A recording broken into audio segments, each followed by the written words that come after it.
পুড়ে যাওয়া নারীদের সামাজিক মর্যাদা প্রতিষ্ঠা করতে লন্ডনের রিচ মিক্সে শেষ হলো নৃত্যনাট্য প্রদর্শনী। বাংলাদেশি বার্ন সার্ভাইভার জান্নাতুল ফেরদৌসের জীবনের উপর ভিত্তি করে আন্তর্জাতিক অঙ্গনে প্রথমবারের মতো নৃত্যনাট্যের আয়োজন করে অদিতি CICUK। তানভীর আহমেদের প্রতিবেদনে থাকছে বিস্তারিত।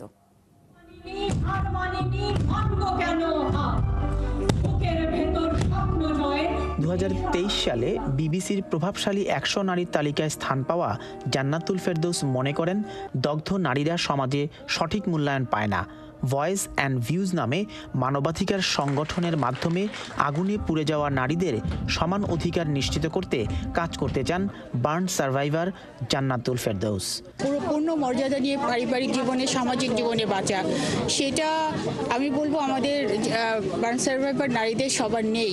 বার্নের কারণ যেটাই হোক, কিন্তু বার্নের পরে তার গ্রহণযোগ্যতা সমাজে নেই, তার সমান মর্যাদা নেই, মানে ভালোবাসার, শ্রদ্ধার জায়গাটা হারায়। সেটা শুধু শুধু তার দেখার লুকটা ডিফারেন্ট বলে, কিন্তু সেটা হওয়া উচিত না। লন্ডনে অদিতি ডান্স অ্যান্ড ড্রামার এ রাইজিং লায়নেস নৃত্যনাট্যের মাধ্যমে আন্তর্জাতিক কমিউনিটির কাছে দগ্ধ নারীদের সামাজিক মর্যাদা প্রতিষ্ঠায় জনমত সৃষ্টি করবে বলে মনে করেন অনুষ্ঠানের আয়োজক অদিতি রয়।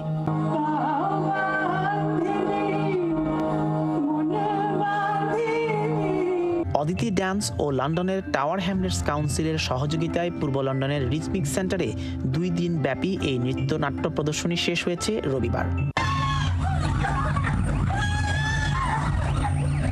নৃত্যনাট্যের পরিচালক অদিতি মনে করেন, যে কোনো বাধা মানুষের সফলতাকে দমিয়ে রাখতে পারে না। আর জান্নাতুল ফেরদৌস আইভির এই সংগ্রামী জীবন যে কোনো নারীর জন্য অনুপ্রেরণা। যখন আমি তার স্টোরিটা পড়লাম, আমার খুবই ভালো লেগেছে যে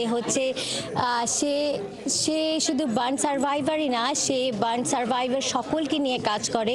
সে একটা ফিলান্থ্রপিস্ট, সে সকলকে এগিয়ে নেওয়ার জন্য কাজ করে এবং বার্ন সার্ভাইভারদের রাইটস, তাদের ব্যারিয়ার্স, তাদের সব কিছু সে অ্যাওয়্যার করার, মানে সমাজকে একটা নতুন জায়গায় নিয়ে যাওয়ার একটা চেষ্টা করছে।